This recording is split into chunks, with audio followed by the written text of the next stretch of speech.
Assalamualaikum warahmatullahi wabarakatuh.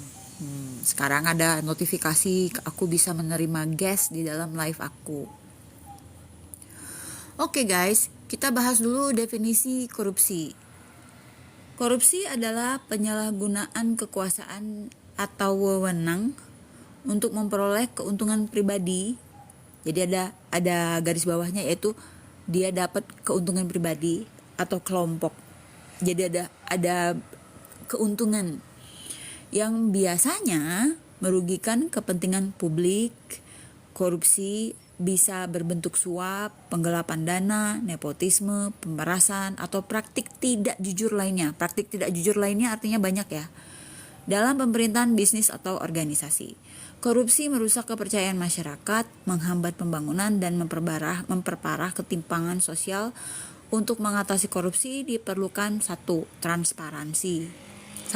Transparansi, penegakan hukum yang tegas, serta partisipasi aktif masyarakat dalam mengawasi kebijakan dan tindakan pejabat atau institusi. Oke guys, jadi bahasan aku kali ini rada-rada berat ya. Jadi sudah tahu ya, korupsi itu berarti ada tindakan-tindakan yang dilakukan untuk mendapatkan keuntungan pribadi, yang dari keuntungan itu dia bisa ngerugiin orang lain, atau mungkin nggak ngerugiin tapi dia dapat keuntungan pribadi, itu bisa ya, bisa dianggap sebagai korupsi. Nah, korupsi ini umumnya terjadi gara-gara tidak ada transparansi. Kalau ngomongin penegakan hukum, gak usah ngomongin lah, memang gak ada penegakan hukum di Indonesia, itu memang parah banget. Jadi kita kesampingkan diskusi hari ini, penegakan hukum anggap aja gak ada ya. Terus partisipasi aktif masyarakat anggap aja gak ada, karena kita gak bisa ngawasin pejabat-pejabat yang ngurus BUMN menggunakan dana negara, bagaimana kita gak punya akses ke situ. Oke, yang kita bisa tuntut adalah transparansi. Transparansi yang kita tuntut misalnya pelaporan keuangannya.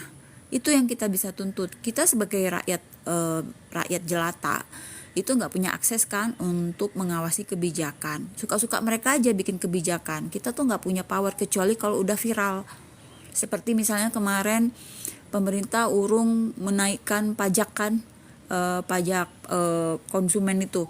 Nah, jadi tapi kan barang-barang udah keburu naik semua nih sekarang, mengantisipasi kalau kebijakan itu diberlakukan lagi gitu. Jadi lucu, kebijakannya udah dicanangkan kemudian dibatalkan tapi barang-barang udah naik gitu ya. Nah, ini lucunya aku di Indonesia tuh kayak gitu. Oke, sekarang kita bahas transparansi. Jadi gini, yang sering aku kepikiran gini ya guys, kenapa banyak sekali anak-anak bangsa yang pinter-pinter, yang beredukasi tinggi, itu ujung-ujungnya diborgol gitu ya. Ujung-ujungnya pakai pakai rompi pink itu gitu ya. Apa yang salah gitu? Apakah ini salah di sistemnya atau emang salah di karakter manusianya? Nah, jadi aku akan bahas dua-dua ini berdasarkan pengalaman pribadi aku ya guys. Oke. Yang pasti kalau aku kaitin dengan bagaimana aku mengelola Baksos Katisha gitu ya. Baksos Katisha itu sangat transparan guys. Jadi transparansi itu adalah salah satu kunci utama untuk mencegah korupsi.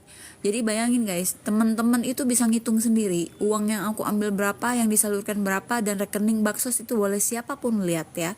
Jadi sangat terbuka. Jadi makanya kenapa kalau kalian lihat di akun TikTok kita ini atau di akun YouTube, Facebook, dan IG, tapi sekarang udah malu ya main di IG, capek nungguin nguploadnya lama. Di YouTube juga paling cepat tuh di TikTok, karena aku udah cerita. Jadi di situ kenapa ketika kita ngasih uang kita videoin, karena itu adalah bukti laporan kita bahwa uangnya memang dikasihin ke orang tersebut, dan kita nggak pernah ada misalnya udah ngasih terus kayak cerita ya, ada cerita. Ini kisah nyata guys ya. Jadi ada salah satu anak yatim yang aku bantu, aku kasih donasi, itu cerita, Bu, kami diajak sama satu ustadz, katanya, dikumpulin lah anak-anak kecil dari kampung Rancalame. Terus ngapain kamu? Dibawa kemana? Dibawalah ke pengajian. Setelah di pengajian itu, orang yang bikin pengajian itu sedekah, kasih duit lah mereka itu 20.000 satu anak ya. 20.000 dikasih ke setiap anak. Anggaplah anaknya misalnya ada 20 orang ya guys. Tahu nggak apa yang terjadi? Setelah diangkut, uang itu diambil sama ustadznya, Bu. hah, aku bilang tega banget tuh ustadz gitu ya, itu ustadz atau setan gitu ya.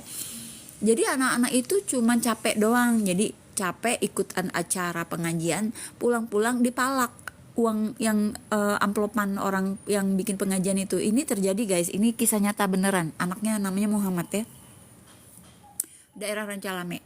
Jadi aku tahu banget. Abis itu setelah itu anak-anak itu nggak pernah, terutama Muhammad ya, yang aku tahu Muhammad cerita bahwa dia udah nggak mau lagi ikutan pengajian sama ustadz itu gitu loh. Nah jadi bayangin ya guys, orang itu sudah transparan ya, orang yang bikin pengajian tuh sudah kasih langsung ke anaknya. Tapi ternyata anak ini dipalak lagi gitu loh, dipalak lagi sama si ustadznya. Jadi diambilin, jadi lumayan tuh ustadz itu dapat 400.000 guys dari anak-anak yang dia bawa gitu loh ya. Jadi ini sebuah korupsi gitu ya. Jadi di Baksos Katisha kita itu tidak pernah misalnya ngasih terus kita palakin lagi penerima kita, nggak ada. Boleh tanya siapa yang ngerasa dipalakin, atau ada orang-orang lokal yang berani kayak gitu, itu hati-hati. Itu penerima itu bisa cerita sendiri ke saya ketika mereka ketemu. Jadi pemalakan setelah kita kasih uang donasi itu tidak pernah terjadi setahu aku sampai detik ini, nggak ada, karena kita nggak pernah malak-malakin dan tidak pernah boleh ada orang satupun yang malakin uang yang kita kasih dari Baksos Katisha itu.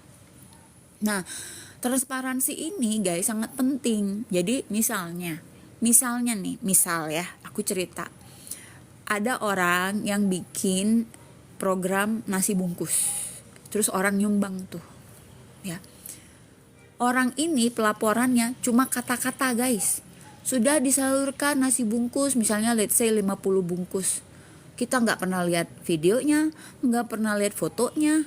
Itu peluang bahwa dia bisa korupsi itu gede banget guys, gede banget. Jadi kalau kalian mau bener, nggak mau masuk neraka gara-gara baksos ya, orang baksos bisa banyak yang masuk neraka loh, jangan salah. Bukan alih-alih dapat pahala, dapat surga, malah jadi neraka. Nah, jadi kita sebagai donatur tuh harus cerdas gitu. Harus lihat ini mana laporannya. Ya, jangan cuman kata-kata guys. Kalau cuma bagi bungkus nasi bungkus itu gampang, itu tinggal di videoin aja orang-orang yang kita kasih. Itu sudah bentuk pelaporan bahwa memang betul kita kasihin ke mereka. Jangan foto. Kenapa? Foto itu dipakai berulang kali. Bisa loh ada yang pakai berulang kali, padahal dia cuma bikin kegiatan misalnya cuma sekali. Itu foto itu dikasih. Jangan guys, video. Terus kalian lihat video itu diambil kapan, kan ada detailsnya, bisa kalian dari detail video itu kalian bisa lihat tanggal berapa ini diambil. Nah itu bisa ketahuan dia bohong apa enggak ya. Kalau di kita tuh semua transparan, nggak ada tipu menipu, nggak ada tipu muslihat, nggak ada. Makanya kalau kalian lihat kenapa kita banjir banget video, karena cara kita melaporkan itu adalah melalui video. Jadi teman-teman bisa hitung sendiri uang yang diambil berapa, yang disalurkan berapa, itu hitung sendiri. Bisa hitung dari penerima yang divideoin gitu. Nah ini menurut aku transparansi itu salah satu kunci faktor yang mengikat orang tidak bisa korupsi ya. Kalau dia korupsi dia itu akan cepat ketahuan ya.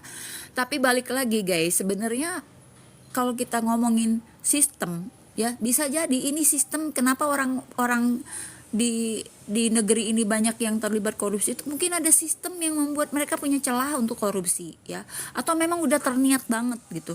Nah itu dari sistem bisa salah ya, sistem salah. Contoh misalnya kayak tadi ngomongin Baksos Katisha yang sistem pelaporannya sangat transparan, pakai video, rekening bisa kebuka semua donasi itu sangat transparan ya. Kemudian kedua, kita sistem pelaporannya pakai video, otomatis itu nggak bisa direkayasa guys. Kalau video itu ya, pakai baju apa, aku baksos berapa kali, baju aku kan beda-beda. Nah kalau kalian cuma dikasih foto, jangan percaya guys, asli jangan percaya, itu bohong semua itu. Kalau baksos cuma kasih foto doang atau cuma kata-kata, apalagi telah disalurkan 50 nasi bungkus tapi nggak ada videonya, nggak ada fotonya, orang yang nerimanya siapa nggak tahu. Kasihan banget tuh donatur-donatur yang kayak gitu, ketipu tuh sama yang menggalang baksosnya ya. Jadi dari segi sistem ya, sistemnya diperbaiki dulu. Yang kedua, yang paling penting adalah the man behind the gun. Apa artinya the man behind the gun? Siapa orang yang ngelaksanainnya? Orang itu terkenal berintegritas atau tidak? Kan orang tuh bisa kelihatan loh. Aku nggak ngerti ya kenapa orang bisa langsung percaya gitu ya. padahal aku belum apa-apa, tapi orang bisa lihat tongkronganku aja tuh bisa tahu ini orang bisa dipercaya. Aku sering banget guys disuruh jadi ketua apa gitu, atau suruh jadi bendahara apa, aku sering nolak. Kenapa? Karena dari setiap jabatan itu guys, dari setiap posisi itu aku akan dipertanggungjawabkan dunia akhirat. Itu ngeri banget guys. Kalau akunya bener tapi bawahan aku nggak bener, ya kan, bisa jadi itu jadi salah semua, kita masuk neraka semua. Nah, kenapa aku sering nolak ya jabatan kayak gitu? Kecuali Baksos Katisha aku mau handle sendiri dengan sistem yang seperti itu tadi. Jadi teman-teman semua kan donatur-donaturnya, dan aku ceritain semua apa adanya, apapun yang terjadi di Baksos itu kita buka di grup ya, di WA grup. Kita punya WA grup. Jadi dari cerita nggak enak, dari cerita sedihnya, harunya, semua kita buka. Karena kita nggak mau ngebohongin misalnya baksos itu selalu sempurna. Tidak ada baksos yang sempurna guys. Tidak ada baksos yang sempurna. Selalu ada aja cerita apa gitu di baksos itu. Ya, nah jadi yang paling penting adalah selain sistem, kedua orangnya tuh siapa, orangnya tuh udah teruji nggak, integritasnya udah teruji nggak gitu, orang itu masih cari panggung nggak, orang itu masih cari validasi orang lain nggak, atau orang itu masih lapar. Tanda kutip ya lapar di sini, maksudnya lapar tuh dia orang yang masih butuh duit.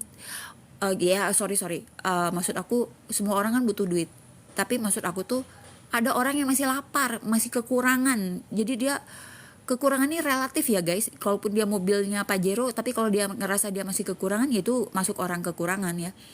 Tapi maksud aku tuh ada orang yang udah qanaah. Qanaah tuh artinya dia sudah contented, sudah puas dengan hidupnya, dia udah bersyukur, dia udah merasa berterima kasih sama Allah, dia udah merasa cukup gitu loh. Cukup itu relatif ya kan, kekurangan itu juga relatif. Yang punya Pajero masih ngais-ngais duit orang, itu berarti dia masih kekurangan. Sedangkan ada yang punya motor butut doang tapi dia ngerasa udah cukup, jadi sangat relatif. Tapi maksud aku konsepnya itu adalah di istilah qanaah. Qanaah dalam Islam itu artinya rasa puas, rasa cukup, rasa bersyukur digabung jadi satu. Nah itu orang qanaah. Kalau orang itu udah qanaah, ngeliat duit tuh guys di depan mata dia kayak ngeliat biasa aja gitu loh. Pegang duit nih, aku nih pegang duit bangsa, biasa aja gitu loh. Ya biasa aja guys, nggak ada godaannya. Nah justru disitulah ya godaan setan itu, ketika kita dihadapin sama duit. Kuat apa enggak, kuat atau enggak gitu loh. Tapi ingat lagi, kalau kita takut sama Allah, kita udah banyak belajar neraka kayak gimana, siksa Allah kayak gimana, itu bakalan ngeri guys. Karena gini, kalian harus ingat bahwa dalam Al-Quran tuh ada ayat yang menyatakan bahwa Allah akan menimpakan azab pada orang zalim itu di dua tempat, di dunia dan di akhirat. Kalau di akhirat itu sesuka dia aja menyiksa kamu, mau dicelup-celup berapa 1000 kali di logam panas, terserah Allah itu mah. Ya, dan keadilan yang paling adil tuh yang di akhirat. Nah, sekarang kita ngomongin apa hukuman Allah yang ditimpakan di dunia. Allah akan menghinakan. Jadi Allah akan bongkar tuh. Allah akan singkap semua kejahatanmu. Seperti orang-orang yang sekarang korupsi, bertahun-tahun mereka aman, tiba-tiba kebongkar semua. Dan mereka menjadi dipermalukan, dihinakan. Itu ada di dalam Al-Quran. Tujuannya apa coba? Untuk menghinakan. Yang kedua adalah menjadi contoh buat orang lain supaya jangan kayak gitu. Jadi ada dua tujuannya kenapa Allah itu akan melakukan azabnya itu di dunia. Walaupun azab itu disebutkan di dalam Al-Quran adalah seringan-ringannya azab dari Allah. Bayangin azab kita misalnya di borgol sampai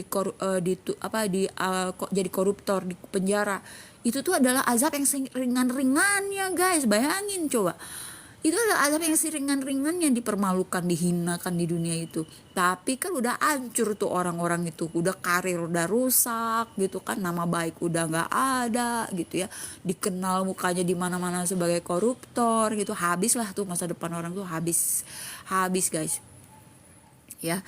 Tidak akan dia bisa dapet apa-apa lagi gitu loh di jabatan manapun gitu. Itu sudah sebuah hukuman kan sebenarnya. Itu kan yang tadinya gajinya 1 miliar tiba-tiba masuk penjara guys, gila gitu loh. Nah itu ya, jadi Allah memberikan azab itu di dunia.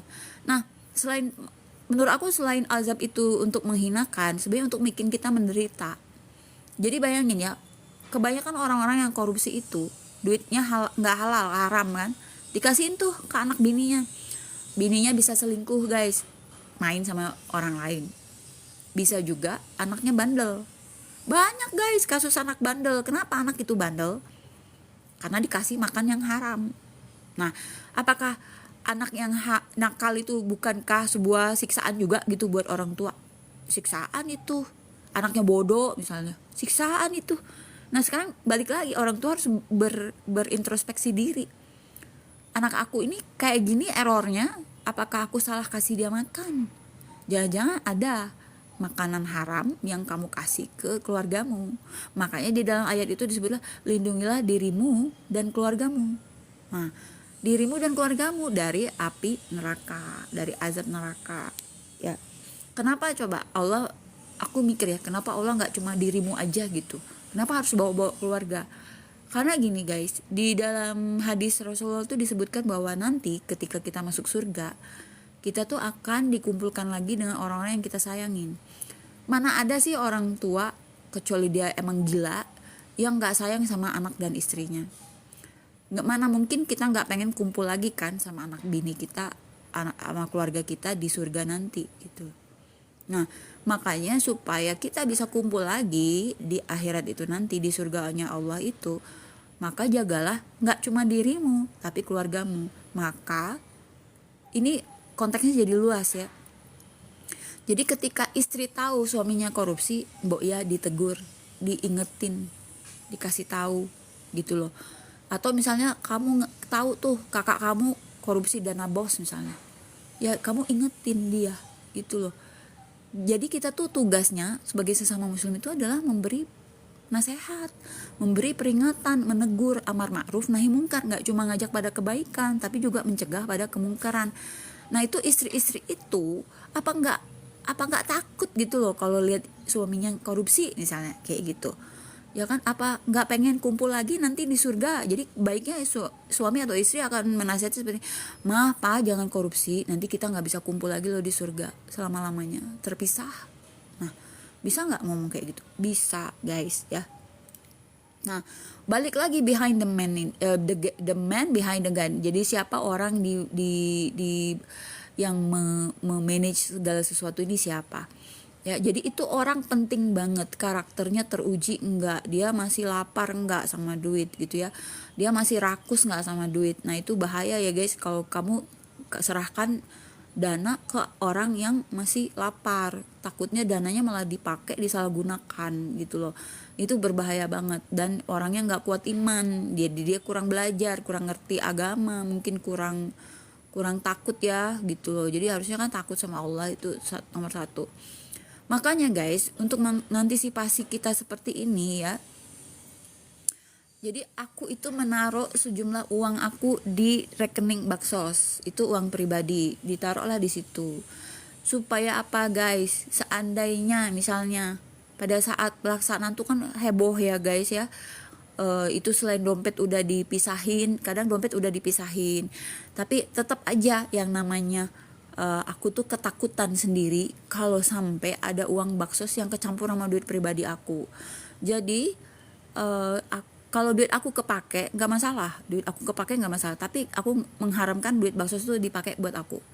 Jadi aku tuh naruh sejumlah uang di rekening Baksos itu supaya mengantisipasi seandainya ada uang yang kecekcok 1.000 2.000, itu udah ngambil dari duit aku di situ. Jadi otomatis azab aku nggak ada. Jadi aku sangat terlindung dari kemungkinan korupsi sekecil apapun. Kenapa? Karena ada uang aku di situ guys. Jadi seandainya aku salah ngambil atau apa, itu ada uang aku di situ untuk mengantisipasi ini. Tapi sebenarnya pada saat pelaksanaannya, semua uang Baksos itu sudah dipisahkan dari uang pribadi. Tapi tetap ya guys, misalnya kayak mau beli karet gelang bu, mau beli misalnya kertas nasi misalnya, nah itu tuh kadang-kadang kecampur gitu. Ini kadang seringnya malah duit pribadi yang kepake kalau aku itu gitu loh. Tapi aku hitungnya nggak apa-apa, aku hitungnya sedekah kayak gitu.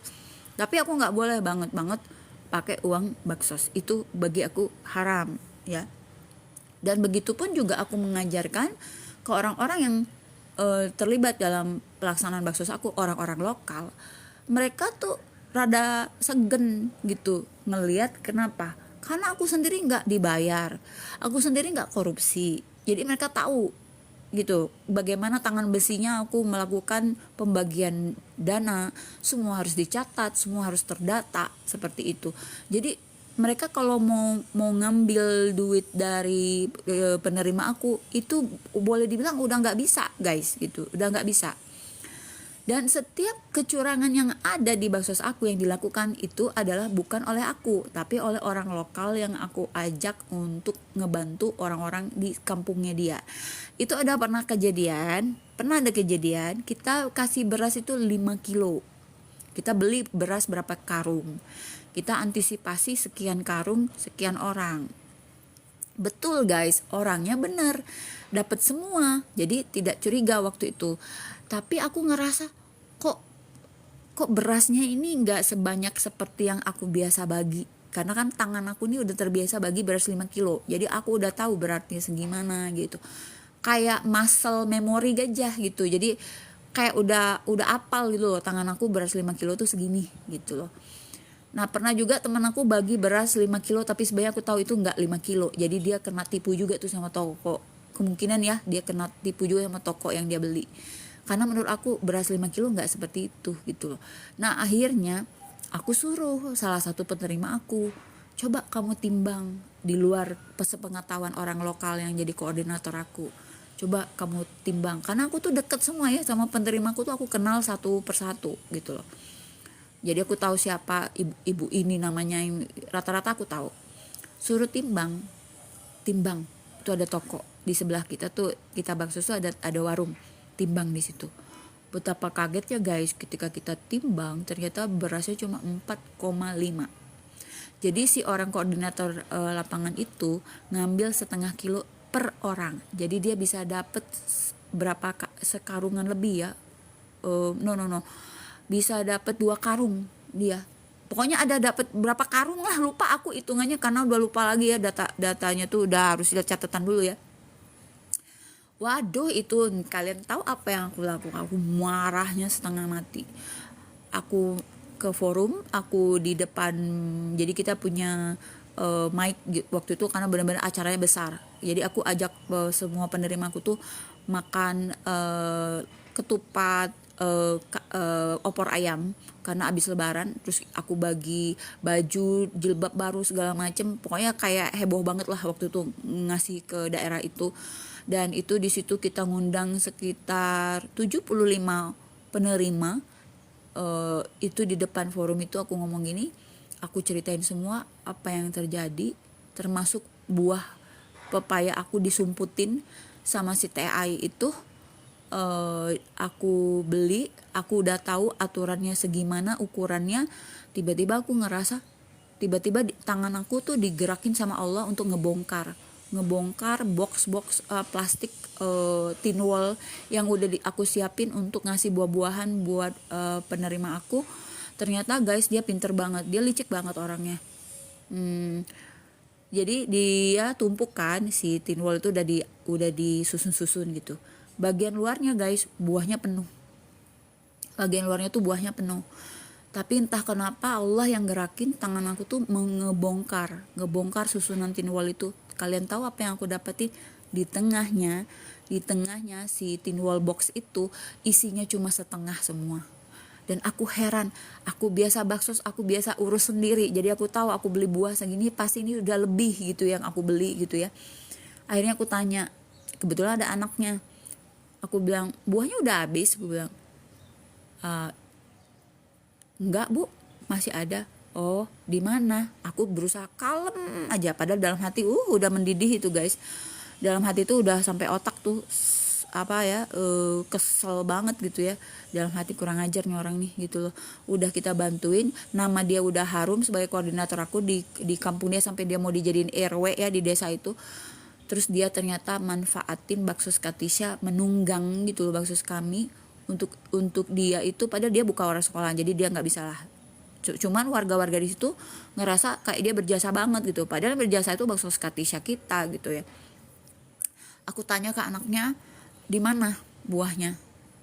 Yang ada apa? Ada pepaya, ditaruh di mana? Aku bilang di belakang. Ternyata disumputin sama ibunya. Aku bilang, tolong ambil semua buah saya. Itu buah saya bilang. Kita ngasih di sini tuh itu buah-buahannya saya yang punya. Saya bilang, ambil. Heboh lah kan, mereka ketahuan gitu nyumputin pepaya. Aku bilang, kupas semua box ini penuhin. Terpaksa di depan muka aku guys, mereka kupasin, aku awasin bener, aku sampai udah si box itu udah aku kayak mau ku banting-banting aja semua gitu loh. Masukin semua, penuhin semua. Jangan ada yang disumput-sumputin. Saya datang ke sini bawa buah-buahan ini untuk penerima saya, untuk dihabisin sama mereka, untuk dimakan sama mereka, bukan buat disumput-sumputin. Saya bilang kayak gitu. Nah itu jadi jahatnya. Jadi gini ya guys, orang miskin pun itu ternyata jahat. Jangan kalian kira nggak jahat. Mereka tinggal nunggu kesempatan aja kapan mereka bisa korupsi. Jadi kalau ngomongin korupsi dari level bawah sampai level atas tuh udah rata di Indonesia itu. Udah rata guys, nggak ada yang selamat. Kecuali orang-orang beriman. Nah itulah balik lagi. Kuncinya di iman. Takut iman itu kan artinya mempercayai dunia, mempercayai Al-Quran, mempercayai hari akhir kan, mempercayai adanya akhirat kan, bahwa ada siksa Allah itu. Nah itu lo percaya nggak? Kalau lo percaya itu berarti lo beriman. Nah percaya itu berarti mengimani, artinya udah tingkah laku ya gitu loh. Udah ini aku marah tapi aku tahan karena aku kan mau ada acara besar itu, aku selesai dulu acara aku berbagi dulu. Nah habis selesai semua dibagi, semua dapat beras, baru aku bilang di depan forum, ibu-ibu sampai di rumah nanti tolong ya ditimbang. Itu kita tadi udah nimbang satu, ternyata kurang 4,5, bukan 5 kilo tapi 4,5 kilo. Mereka rame itu, ribut mereka kan, sengaja aku bongkar semua kejahatannya si TAI itu biar dia kapok. Jadi saya bilang gini, ini adalah terakhir kalinya saya berbagi di daerah ini, karena saya tidak bisa kerjasama lagi dengan orang lokal yang korupsi seperti ini. Itu tapi muka dia tuh udah muka tembok guys, mukanya muka tembok, kayak nggak ngerasa bersalah gitu. Tapi semua orang jadi tahu. Abis itu kan beneran selesai, kita nggak lagi di situ. Dan di tempat ini juga akhirnya ada kejadian lagi yang kedua kali, kita juga ditipu sama salah satu penerima kita, namanya Bu Ai juga, tapi berbeda. Jadi aku kayaknya harus waspada sama orang yang namanya Ai ini ya, karena 2 kali ngalamin penipuan. Tapi aku punya teman namanya Ai, baik banget sih. Beberapa teman aku namanya Ai, baik banget. Jadi ini mungkin ya entahlah.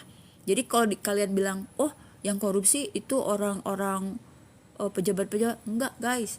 Korupsi itu dilakukan oleh siapapun yang mau. Aduh, maaf ya. Aku tuh nggak pakai jilbab soalnya.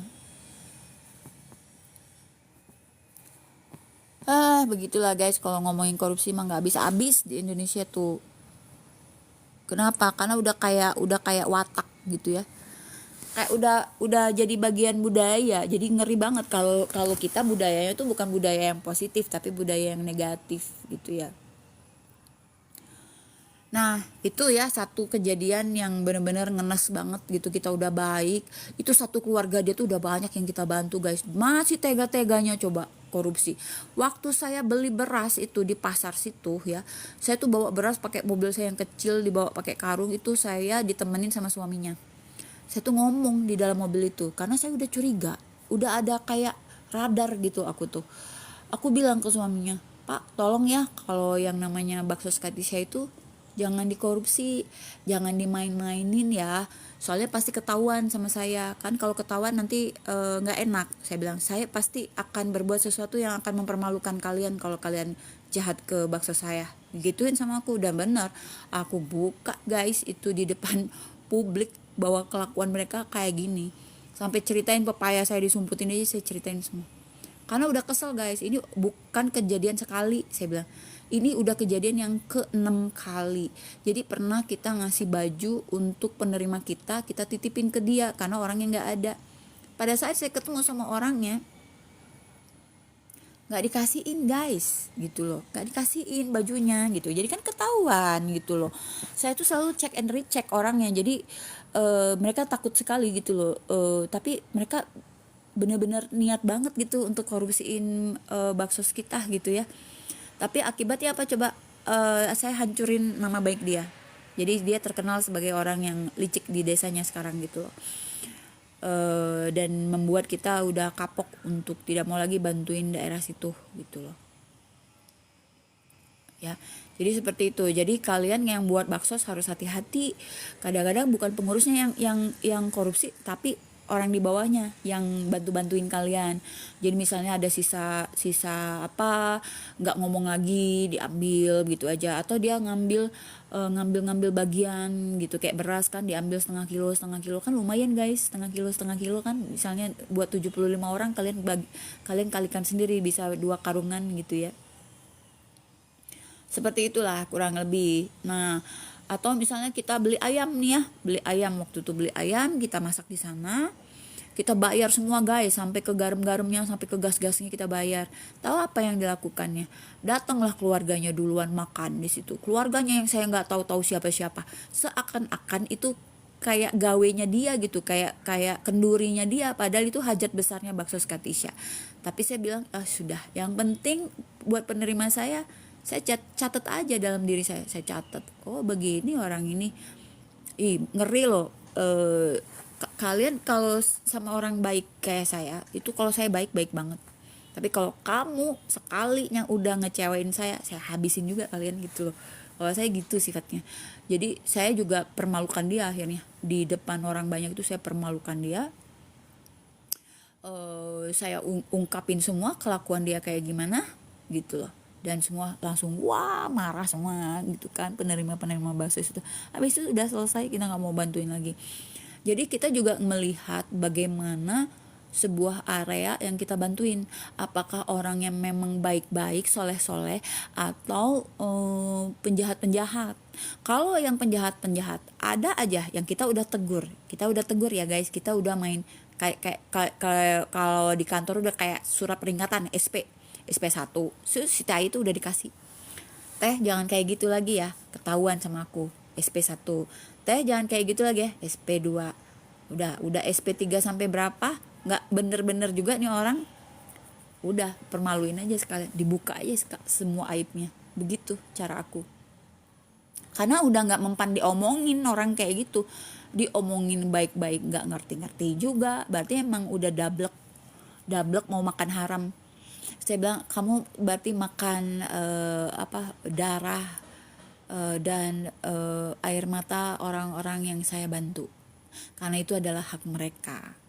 Nah seperti itu guys. Nah kendalanya baksos di Indonesia kalau menurut aku banyak banget. Bisa di level kepengurusannya yang gak benar, yang pengurusnya yang korupsi.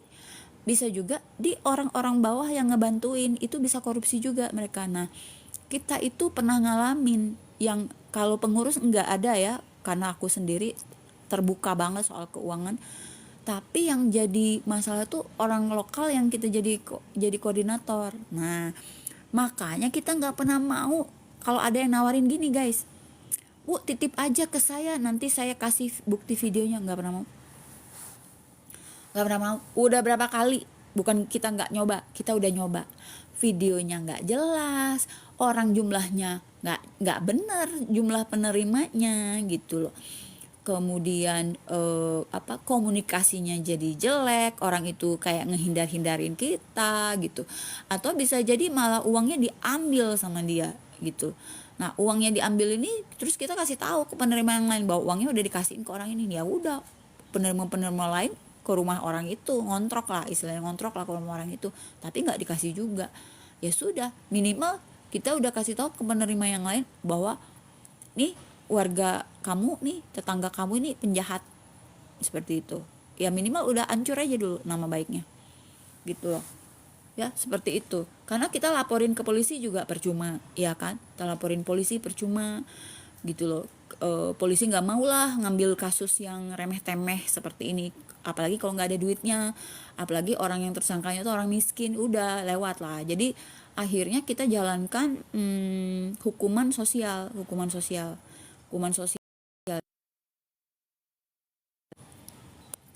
bahwa ya seperti ini gitu loh kenyataannya. Nah jadi balik lagi ya, kalau korupsi itu bisa terjadi karena tidak ada transparansi, tidak ada transparansi. Yang kedua, orangnya, integritas orangnya gitu. Yang ketiga tuh baru kita ngomongin sistemnya ada nggak peluang buat mereka korupsi gitu loh. Makanya kita perlu banget pengawasan ketat. Jadi misalnya waktu itu aku kecolongannya gini yang soal beras itu, karena aku ngeliat kan penerima aku semua kebagian, ya tidak ada yang nggak kebagian. Jadi aku rasa betul nih memang benar-benar sudah sesuai prosedur kita. Tapi yang aku miss adalah aku tidak sangka bahwa timbangannya yang dikurangin sama mereka. Nah itu terjadi guys ya, itu ngeri banget deh. Orang-orang di sini tuh kayak yang lembut-lembut, tapi sebenarnya mereka sangat licik gitu ya di sini tuh. Jadi kita harus benar-benar yang hati-hati banget gitu. Makanya kalau ada yang nawarin, Bu, baksos di saya, nanti saya yang bagi, oh tidak bisa. Atau bisa, Bu, baksos di kami, nanti uangnya transfer aja ya ke rekening kami, oh tidak bisa, maaf tidak bisa. Itu calon-calon koruptor lah kalau yang ngomong-ngomong kayak gitu. Udah udon dulu aku ya gitu loh, karena udah capek banget gitu loh baksos ini. Tapi balik lagi ya, kalau kita lihat presentasenya, baksos Katisa termasuk baksos yang tangan besi ya. Artinya kemungkinan kita dibohongin atau kemungkinan kita dikadal ini tuh sangat sedikit, kecuali orang itu udah nekat banget.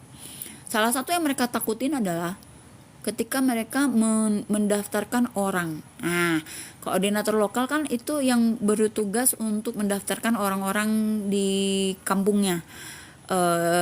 Sesuai tidak? Kita kasih tahu kriteria kita begini, miskin, kemudian dia misalnya anak yatim, janda, kayak gitu-gitu. Sudah kita ajarin dulu tuh seleksinya kayak gimana. Kemudian mereka kasihkan daftar itu ke saya. Nah ini yang paling mereka takut, dan termasuk si THI itu takut urusan yang penerima ini. Jadi dia tidak bisa misalnya kasih keluarganya yang mampu, nyelipin keluarganya yang mampu, nggak bisa. Kenapa guys? Dia ngomong di depan orang-orang. Saya tuh takut kalau sama Bu Nunun, soalnya Bu Nunun tuh sering ke rumah orangnya langsung. Nah itu dia, jadi saya tuh sama dia tuh keliling kampung untuk datangin rumah satu persatu. Saya lihat, saya videoin satu-satu supaya teman-teman saya tahu ini loh yang bakal kita bantu, ini orang-orang yang nerima uang kalian, kayak gitu. Nah di situ dia takut. Semua koordinator lokal aku takut sama aku gara-gara aku langsung datang ke rumah orang yang bersangkutan. Jadi nggak bisa misalnya kamu kasih tetangga kamu yang udah rumahnya bagus, tiba-tiba jadi penerima baksos kita, itu bakalan bunuh diri namanya gitu. Bakalan nggak bisa banget yang kayak gitu. Jadi semua penerima kita itu seleksi dari orang lokalnya, kemudian saya datengin sendiri. Yang ketiga, saya cari tahu dari penerima-penerima yang lain. Jadi saya melakukan triple screening. Jadi screening berlapis 3.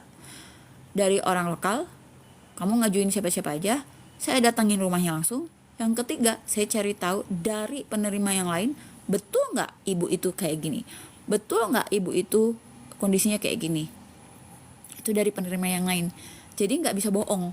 Kalau soal penerima itu rata-rata sudah semua masuk ya, semua masuk kriteria. Cuma ada yang istilahnya tuh, pernah waktu itu ada kejadian waktu kita bagi kurban di daerah Rancalame juga, tapi koordinator bukan TAI, itu di orang yang lain. Namanya kalau nggak salah siapa sih, siapa tuh lupa aku, Nung gitu kalau nggak salah namanya, di Rancalame. Kita udah data misalnya 135 orang di desa itu, namanya siapa, dan itu sudah diseleksi gitu ya. Jadi artinya gak bakalan bohong lah seleksi kita itu. Nah udah tuh, kita udah kasih, tiba-tiba ada keributan, baru lapor ke saya. Karena kan saya sibuk banget kalau udah kayak gitu, dan saya tuh sendirian. Itulah jeleknya kalau orang sendirian tuh kontrolnya jadi kurang. Nah pas saya udah bilangin ini yang dikasih di data aja ya, yang dikasih, ada yang nggak nurut rupanya. Nah inilah, ada yang nggak nurut guys. Yang nggak nurut ini tiba-tiba ada yang datang, tamu tak diundang, tidak termasuk data kita, dia datang, dia ngambil dan dikasih. sama si Tenung itu. Kemudian datanglah penerima kita yang memang sudah masuk data. Jadinya akhirnya tidak ada kebagiannya. Jadi kurang, kebagiannya itu kurang. Dia kebagian tapi cuma satu. Kita kan ngasih dua box nikah. Dikasihlah setengah. Oh, saya marah. Siapa yang ngasih orang yang gak masuk data? Siapa yang nyuruh? Kan udah dibilangin bahwa yang hanya di data aja yang dikasih. Kenapa kamu berani-beraninya ngasih orang yang gak masuk data? Kalau kayak gitu punya kamu, bagian kamu kasihin ke orang itu. Digituin sama aku sadis guys orangnya. Sadis, jangan macem-macem. Kamu punya kamu, kasihin orang itu. Karena kamu yang salah, kasihin. Paksa sama aku. Jatahnya si Tenung itu kasihin ke orang itu. Pucet guys, aslinya pucet mereka. Pucet, saya udah bilang dari awal, semua harus terdata. Tidak bisa orang yang gak masuk data kamu kasih, walaupun itu teman kamu sekalipun, gak boleh. Gitu, pucet. Abis itu malu dia sama aku. Udah, abis itu ada lagi kejadian. Ada ibu-ibu, nenek-nenek, bukan nenek ya, maksudnya udah usia lah, umur 60-an lah. Ibu-ibu tuh datang ke baksos kita waktu kita bagi kurban. Terus si teteh ini ngadu ke saya. Gimana tuh Bu, katanya ada yang mau minta katanya. Tapi orang ini sebenarnya orang mampu. Dia bilang rumahnya besar, dia tinggal sama rumah anaknya besar. Ya nggak dikasih lah, saya bilang. Nggak dikasih, saya bilang. Nah si ibu itu ya tahan nungguin guys. Saya tahu dia minta terus, saya cuekin aja. Itu dia nungguin sampai selesai acara. Dia saking pengennya dapet daging kurban kita tuh, dia nungguin sampai selesai acara, padahal dia nggak berhak. Saya bilang gini, ibu mau banget ya sama daging kurban kita. Terus aku tanya, masih ada nggak sisa?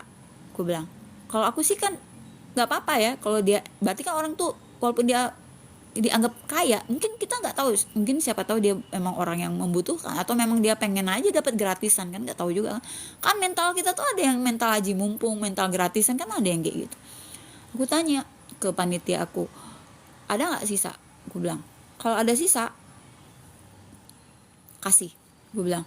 Tapi kalau nggak ada sisa nggak bisa ya Bu, jadi ibu harus tunggu sampai selesai pembagian. Aku tanya, ada nggak sisa? Kalau ada sisa kasihin ke ibu nih. Kalau nggak ada ya udah ibu maaf ya, kita nggak ada sisa. Ternyata ada sisa, ya ada sisa. Ya udah akhirnya kita kasihin ke dia gitu. Tapi dia disuruh nunggu dulu sampai habis acara, sampai selesai semua orang-orang yang terdata itu dapat, baru dia kebagian. Nah kadang kita di lapangan tuh ngadepin yang kayak gitu guys, gitu loh. Kitanya udah bener, udah pakai data, kadang orang yang diajak kerjasamanya tolol gitu kan, misalnya kayak gitu. Jadi saya ngeliat juga, ini orang bisa nggak diajak kerjasama, bisa nggak disuruh bantuin kita. Kalau nggak bisa, susah gitu loh. Kita udah bener ya, dari pihak baksosnya udah bener, tapi di lapangan koordinator lapangannya yang error. Koordinator lapangan ini adalah penerima juga guys, bukan orang yang nggak dapat bagian, bukan, jangan salah kalian. Justru mereka tuh paling banyak dapat dari kita tuh paling banyak. Jadi yang jadi koordinator tuh orang yang paling kita dahulukan kalau kita ngasih apa-apa. Jadi dia sebenarnya udah dapet tanda kutip manfaat lah, nomor 1 dari kita, tapi masih tega juga. Nah jadi sekarang balik lagi, kalau kita ngomongin soal korupsi, ya kan, ternyata korupsi itu dilakukan juga di lapis bawah, di lapis masyarakat bawah guys. Contoh misalnya tukang bangunan aku ya, beli nih pembelian, dia beli sendiri tuh ke toko material tetangga aku, beli. Nanti aku tinggal bayar. Aku pas bayar aku kaget kok sebesar ini. Nah terus aku cek kan, mana barangnya nggak ada guys. Barangnya dipecat langsung hari itu sama aku nggak bisa tolerir kalau soal kayak gitu. Ini mana barang aku, ini yang mana yang dipakai, ketahuan akhirnya bahwa dia mainin kening kayak gitu. Jadi dia makan kening pipa-pipa kayak gitu guys. Tukang itu jahat ya. Jadi kalau kita lihat lagi, kenapa orang-orang yang selama hidupnya ketika dia bekerja tidak jujur, masa tuanya tuh miskin guys, masa tuanya tuh susah gitu loh. Karena nggak jujur di waktu masih mudanya, waktu dia masih kerja gitu loh. Karena dia makan pipa, makan pasir, makan semen, ya kan. Kebayang nggak kalau ada manusia makan semen, makan pipa, apa nggak rusak tubuhnya? Apa nggak kena azab sama Allah? Kayak gitu. Jadi kalau kita bilangin korupsi, ada korupsi yang dilakukan secara kasar, yang secara kelihatan mata, seperti yang dilakukan yang saya ceritain tadi, itu korupsi yang kasar. Korupsi yang kita mudah mendeteksinya. Tapi di level atas, permainan orang-orang pintar, mereka korupsinya juga lebih canggih guys. Kayak misalnya di Malaysia itu ada kasus kayak Danantara di Indonesia. Nah itu habis duitnya Malaysia itu dikorupsi di badan yang seperti Danantara yang sekarang ada. Nah, cara korupsinya wah, canggih banget guys. Udah di luar nalar itu korupsinya. Tapi ya yang aku herannya tuh kenapa masih bisa ada yang mendeteksi loh korupsi itu. Nah, itulah kekuatannya Allah. Allah itu punya pasukannya juga kan di dunia ini. Jadi Allah itu udah mengirim utusan-utusannya, orang-orang yang udah dikasih perangkat semacam radar untuk bisa mendeteksi kezoliman orang-orang yang korupsi. Coba kayak misalnya kasus Pertamina, Pertamax di oplos. Kalian harusnya mengapresiasi juga badan penyidik atau apa penyidik atau apa ya, semacam penyidiknya gitu ya, atau detektifnya lah gitu, yang bisa mendeteksi bagaimana Pertamax itu dioplos dengan Pertalite. Kok bisa ketahuan? Nah, itu canggih banget kan orang-orang yang bisa membongkar korupsi di Pertamina atau di PT Timah. Jadi kita sebagai rakyat Indonesia, saya pribadi dan ngajak kalian semua untuk mengapresiasi setinggi-tingginya, sangat menghormati, sangat salut, angkat topi, pokoknya sampai bersujud syukur ada penyidik-penyidik yang luar biasa, hebat, canggih banget, otaknya jenius gitu, sampai korupsi yang halus tanda kutip itu bisa kebongkar. Kalau korupsi kasar tuh gampang guys. Tuh, kamu dikasih baju nggak dikasihin ke penerima, kasar itu korupsinya. Tapi permainan orang pinter itu, mereka korupsinya pun juga sangat pintar. Itu sampai hampir tidak terdeteksi kecuali Allah berkeputusan untuk membuka aib orang itu. Gitu loh guys. Ya. Jadi balik lagi, transparansi. Kalau tidak ada transparansi udah bullshit lah itu ya. Jadi benar-benar harus ada apa ya, berbagai macam kontrol kalau nggak mau ada korupsi gitu. Nah, korupsi itu levelnya bisa dari yang kecil ya. Contoh misalnya kamu guru atau dosen, kamu nggak ngajar tapi suruh mahasiswa kamu tanda tangan supaya kamu tetap dapat gaji kan, itu haram. Ada satu dosen yang hobi banget kayak gitu. Tahu nggak guys apa yang terjadi? Dia hampir semua mata kuliah itu dia jadi pemangkunya, yang kerja orang lain, jadi dia dapat duit gratis kan. Tahu nggak apa coba guys? Meninggal, kena kanker. Kenapa? Karena kebanyakan makan duit haram. Jadi apapun, bidang apapun kamu lakukanlah sesukamu, kata Allah. Lakukanlah sesukamu. Dalam ayat Al-Quran itu disebutin, lakukanlah sesuka kamu, maka kami pun akan melakukan sesuka kami. Ngeri nggak tuh? Kata Allah, terserah lo mau ngapain terserah, ntar juga gue ngapain lo terserah gue gitu kan. Kayak gitulah kurang lebih. Mau dicelup-celup, mau dibakar-bakar, terserah Allah gitu. Jadi intinya kan Allah itu maha penyayang. Kalau kamu baik aja, Allah tuh lebih sayang lagi. Rezeki kamu tuh udah ada yang jamin gitu loh. Selama kamu ngikutin aturannya Allah, percaya deh sama aku, kalau kamu ngikutin aturan Allah itu rezeki itu berkah, semua kebutuhan kamu akan tercukupi. Mungkin nggak kaya tapi tercukupi kan, yang penting tuh cukup guys gitu loh. Nah seperti itu. Balik lagi ya, waktu itu aku sempet mau mengundurkan diri karena udah capek banget aku ngurusin baksos ini, udah belasan tahun ya guys. Aku baksos pribadi sendiri itu sampai 7 tahun. Di tahun ke-7 baru dapat donatur 1, kemudian 2, habis itu donaturnya 1 berhenti, dapat 1, bertahan 1 tuh dengan 1 orang ini 2 tahun. Dari 2 tahun itu bertahan, kemudian nambah, akhirnya alhamdulillah banget sekarang ya, teman-teman udah percayain ke kita ya. Balik lagi, kenapa percaya? Karena mereka lihat video gitu loh.